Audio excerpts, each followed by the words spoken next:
Hi, I'm Dennis Weiss for Eagle Communications. Welcome to our town. We're at the Eisenhower Presidential Library. Ike standing right behind us. We have Roger Marshall sitting in the other seat. Roger's running in the big first district for congressman. Welcome. Thanks, Dennis. Glad to be here. I heard in the hallway on the way up that you're glad to be here because? I just have a special affinity for the Eisenhower Museum. And if I can share a story. Please.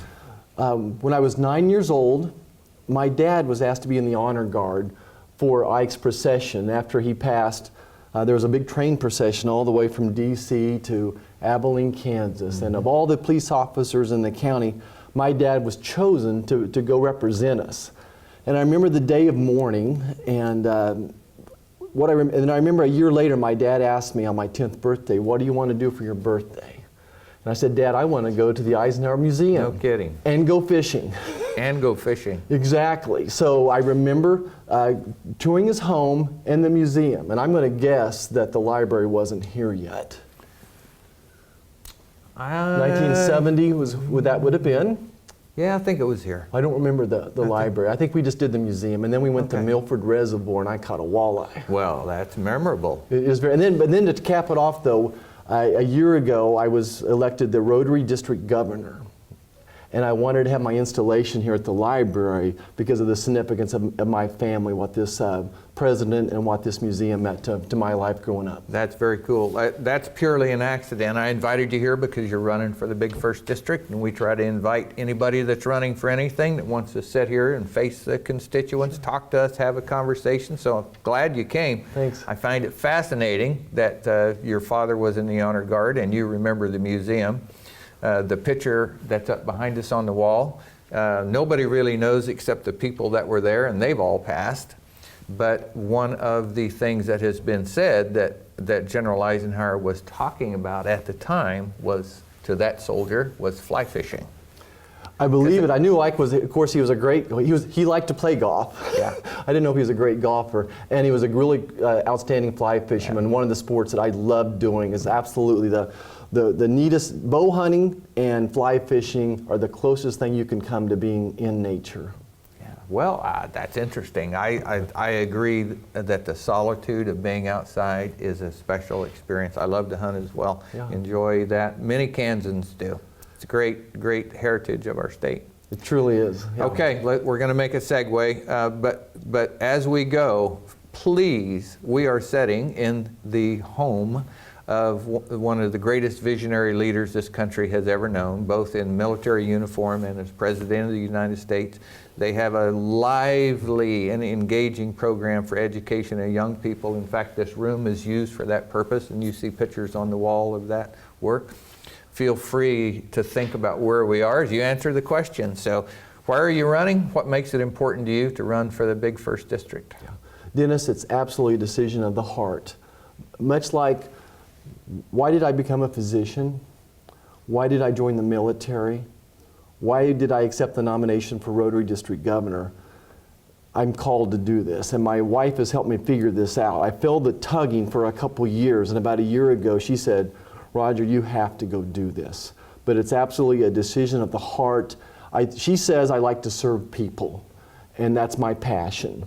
We had a grandson born just almost a year ago who took his first steps yesterday, by the way. Saw his picture on your website. Yeah, he's quite a young man, and he's very bright. Anyway, he was born with a national debt of $40,000, more than my medical school debt. I don't understand $18 trillion of national debt, but my grandson has $40,000 of national debt the day he was born. It's probably $50,000 now. 70 point something, I read it this morning, 70,000 and change. That's what's Every went man, up. woman, and child. Thank goodness for interest. Yeah, exactly. Yeah. So it's a decision of the heart. I need to do this. We need leadership, and I think of Ike, of course, one of the greatest leaders of all time. People ask me, what's the problem in Washington? And what my answer is a lack of leadership. Very few politicians were ever leaders. And being in politics by itself, you never get a chance to be a leader. But growing up in a small town in El Dorado and being in Great Bend for 24 years, I've had lots of chances to be a leader. That's an interesting comment. Politicians don't get many chances to be leaders. Is that a fact of history, or a fact of the people who choose to be politicians versus leaders? Chicken or egg? Yeah, exactly. Well, I'll tell you what I think. Good. That's the way these work. Leadership is a choice. It's absolutely a choice in every situation. Dwight David Eisenhower, as he became the first military governor of Germany, he had tons of choices that set up the modern history of the world today. If he had simply politicized them, where would we be today? It's a choice. People often are asking me to come back and speak in leadership conferences now. And the struggle I have with this is you can't teach leadership in a conference room. You learn it in the playgrounds, you learn it when you join the military, you learn it when you accept positions as a volunteer in your church.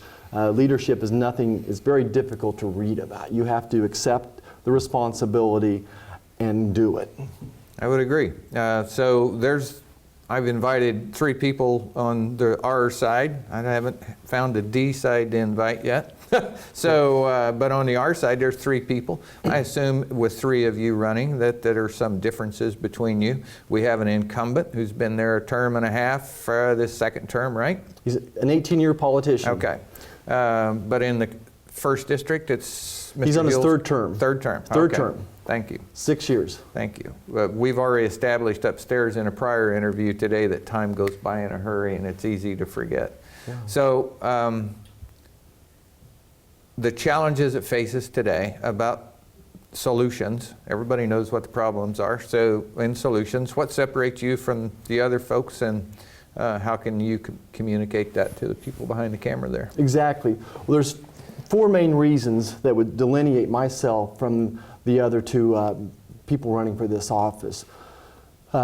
First of all, I can get back on the Ag Committee. I have a large ag background, going back to a 5th generation farm, and continue to be very involved in agriculture.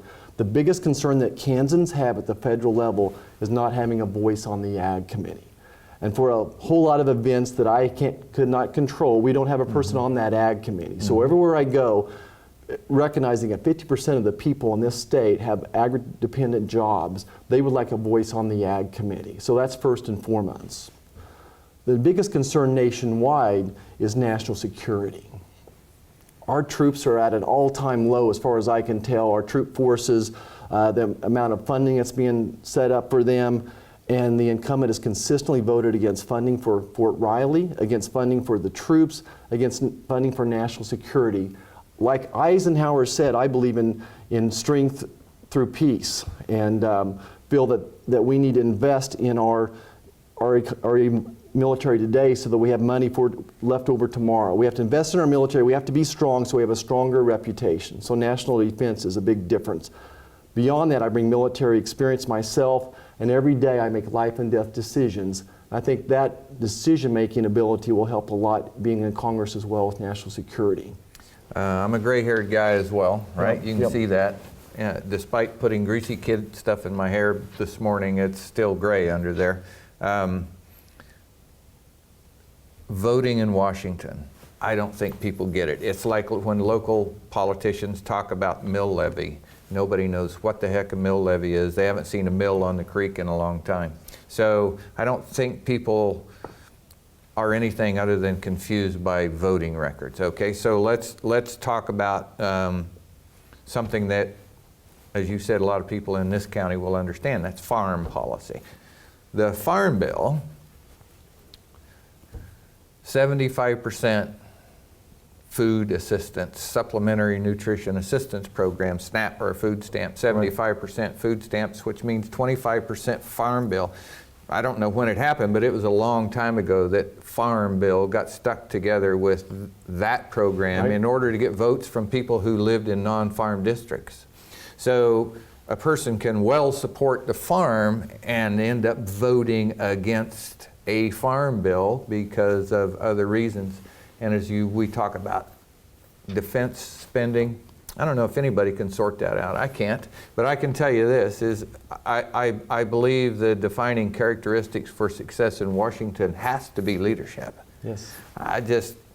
It does. The challenge there, Mr. Boehner threw Mr. Huelskamp off. So, Mr. Boehner certainly in my life, part of the problem. I don't think anybody had done anything to take a Kansas congressman off of the farm committee is nothing other than retribution, unless he kicked your dog on the way to the State House or something, but you know what I'm saying? So here we sit. As we look at voting, I want people to have some understanding of who you are as a person, because that makes all the difference. So tell us who you are as a person. What makes a difference in your life? You have a great stuff on your website, so tell them what it says. Yeah. Well, first of all, I'm a husband and a father of 4 people. God, education, family, those are the important principles in my life, is my faith and my family. I think that's really the same thing. When I talk about faith and family, those are inseparable. And beyond that, everything I owe from a professional standpoint is my education. So I'm think that education is a real important issue.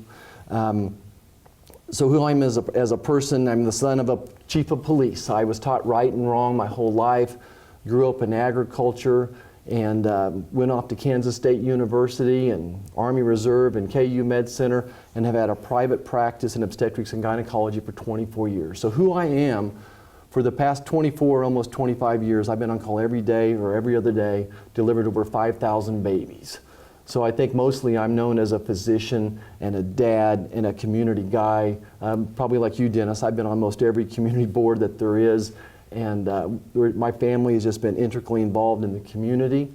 I love coaching. I've coached over 30 Little League teams, teach Sunday school, children's church, fish and hunt. My wife says I don't need much sleep. So I just love being on the go. Yeah, that's exciting. Loved what you presented on your website. Glad you repeated it here today. You know, who people are determines the decisions they make.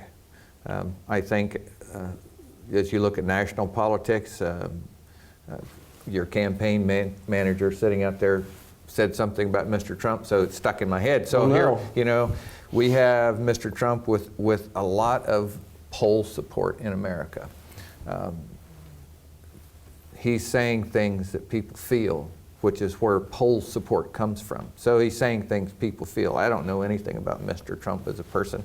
I've met you today, so I know something about you now, don't I? Yes, sir. But the reality of it is he's appealing to what people feel about Washington. I think we're well aware, and Washington has a huge problem. If you look at the national debt that's been accumulated through both D's and R's, and both in Congress and the executive branch, we've accumulated debt and accumulated debt. I don't know how we're going to solve that, but it must be solved. Yes. It must be solved. So pick some things that you have identified as key planks in your platform, whether it's foreign policy or whether it's defense policy, and give us some specifics on what you think you'll be proud to take to Congress. Right. You know, I've already mentioned that getting back on the Ag Committee is the most important issue. Mm-hmm. And I think I should follow up and say that there are many people that voted with the same votes, the same direction as our incumbent did, mm-hmm. that are still on committees. Yep. So there's something going on way more than just that. And that not only was the incumbent kicked off of that committee, he was also kicked off the Budget Committee by the current Speaker. And before that, he was kicked off a committee in Topeka as well. So there's something about this zebra not changing her stripes yet. As far as my planks, get back on the Ag Committee, stronger national security, national defense. We have to make the government smaller. The number one economic concern people have is government overregulation. Mm-hmm. And there's not a business that I've been in that has not been impacted, where it's agriculture or healthcare or business in general. There's too much overregulation. The third biggest concern people have is healthcare. Mm-hmm. A sixth of our incomes are going towards healthcare. I think that we have to repeal the Affordable Care Act and replace it. And I think that I have the skill set to go in there and be able to replace it with real solutions that are going to work. I think I read on your website some comment to the paperwork from the Affordable Care Act and how it's affected your practice in the hospital where you do business. You could probably be instructive to people who don't work in a hospital. Sure. So tell them what life has been like since the Affordable Care Act. Well, first of all, more physicians and nurses are going to quit this year than in the history of medicine. Why are they quitting? We don't get to see patients anymore. We're forced to push paperwork, or in this case, computer work, and don't get to spend time with our patients. I'm supposed to worship this computer screen. I can't tell you how many patients I've met, or as I've been on the route here, the people say, my gosh, my doctor just stares at the computer screen, doesn't listen to me anymore. Mm-hmm. So in my little office, we're seeing the same number of patients, but we went from 2 nurses to 5 nurses, because I have to have 3 nurses just chasing the computer screens and dotting all the I's and crossing the T's. In the hospital would be the same story, that we have to hire another dozen people just to keep up with all the new rules from the Affordable Care Act. I got a question for you along this line of thinking that we've been talking about. I look at the word compromise, and I look at the word principles, and I see in your website and I see on your face today you consider yourself to be a principled man. Yes, sir. And your life history represents that pretty well. Says he is a principled man. So where does a principled man stop and compromise start when you go to, I know how it works in Great Bend, and I know how it worked in your life up to this point. How does it work when you get to Washington and these 2 bills come together and funding for Planned Parenthood is in the bill? How's that going to work for Dr. Marshall? Yeah. I've had horrible experiences with Planned Parenthood, first of all. As a physician, I've had horrible experience with them. I'm definitely against any federal funding for Planned Parenthood. So that's a whole different issue. But how it works is this. I've been a leader my whole life. I've been able to always sit down in a room of an angry group of people and diffuse that anger and try to get them focused on the problem at hand, defining the problem. I'm a team builder. I build rapport with people and diffuse the problems and say, well, what do we want to do? If it's a church of 300 people, instead of talking about the things we disagree about, I think our church always agreed on that youth are important. So that's great. Let's focus on making our youth programs better. In Rotary, a group of 1,200 people, very strong-willed volunteers, Kansans, I was always able to sit down, even though there was different directions we could go, is to build consensus. So I'm a consensus builder, and leaders learn that you can build consensus together, and when we figure out the solution to the problems, we go solve it. It's not just me proposing all the solutions, and it's me genuinely respecting your opinion. That somewhere in Washington, people have forgot this word term respect. You and I can disagree on the KU K-State football game, but when it's done, I'm still going to go have a cup of coffee with you. Wouldn't do us any good to disagree, because Coach Snyder's going to win it anyway. Let's bow your head when you say his name, please. Okay. Speaking of great leaders. Yes, speaking of great leaders. Well, Dave hasn't held up 2 fingers. Where are we at on time? We've got 4 minutes left. It's interesting that being at the Dwight David Eisenhower Presidential Library with his picture on the wall behind us, you've now circled back around to it's all about leadership. We've had Mr. Huelskamp on camera a number of times. The nice thing about this place, it draws people that want to come here and speak. So we get a chance to see everybody. We get to actually see our senators here. And congressmen too, and local politicians. It's a great thing to hear people speak. So, you know, we have a chance to hear position statements. I don't know as I've ever seen a Kansas national politician who differed that much on position statements. People at the citizenry are now looking at the results and are going, nothing is working. Right. Nothing has worked. I can't find a single position that Mr. Huelskamp took that I disagreed with, yet it's not working. How do we change that? When this guy went back from this meeting, he had to deal with the French, and he had to deal with Montgomery wanting to paratroop his soldiers in all over Europe behind German lines. He had to deal with Patton sitting on one side at the Battle of the Bulge, out of gas, and Montgomery spending it dropping people in Operation Market Garden. How do we take people, example like Dwight David Eisenhower, and rebuild Washington to represent us again? Dennis, most importantly, we need a leader in the White House, a leader that can unify us and do what's best for the country. I feel like right now we have the far right and the far left yelling at each other so much that nothing can be done. people have to have genuine respect for each other. And Kansas needs to send a person with traditional Kansas values and the ability to respect and work with each other. Stand on our values, but still be able to get along well enough to have an adult, professional business conversation about what's best for our country.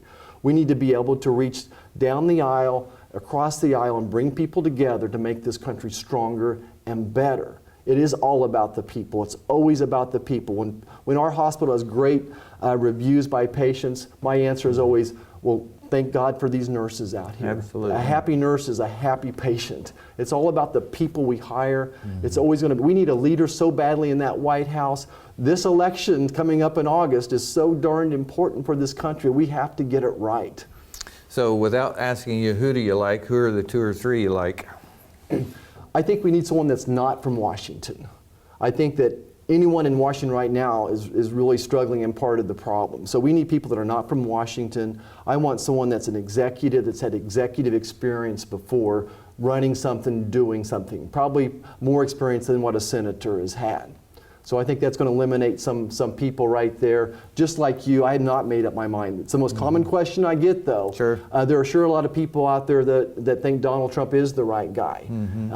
So I'm sorting through it myself, and I'm just excited to work with a new leader in Washington. I want to be part of that team that's going to go in and turn this country back in the right direction. So I'll give you the right answer to that question Good. from one of the 2 smartest people I've ever known, which is this is from my mother. Okay. When I would ask her that question, she would say, son, that's why they put the little curtains on a voting booth. Oh, that's a great answer. Yeah, And your it's a- mother's always right. Your mother's always right. Hey, thanks for coming. My pleasure, Dennis. Really pleasure to meet you. Enjoyed it. I Thank would, you. you can feel free to tell them your website. People should go take a look. What is it? www.kansasformarshall.com. Okay. Enjoyed the time I spent there. Great Kansas story. A lot of great pictures. It looked like you have a wonderful family. We could talk football probably. Great Bend football. You have a son. We do. Yes, looked like a football player. I had a very successful year, a great year, and looking forward to even better. He'll be a senior this coming year, so Okay, that's where very I'll be good. on Friday nights. Okay, will you come back? I'd love to. I'd Win, be lose, honored. or draw? Absolutely. Okay. I think you have certainly in your life experience a lot to add to the conversation here at the Dwight David Eisenhower Presidential Library. You have a love for the place, so we'll always invite those people back, won't we, Sam? Good luck to you. Okay, Dennis. We'll see you next time. Yes, sir. My pleasure. Enjoyed This it. is Roger Marshall. He's running for the big 1st District seat at Congress. He'd appreciate your support. We're glad you watched this program today. Feel free to give us a call. Stop by anytime. For Eagle Communications, I'm Dennis Weiss. Have a great day.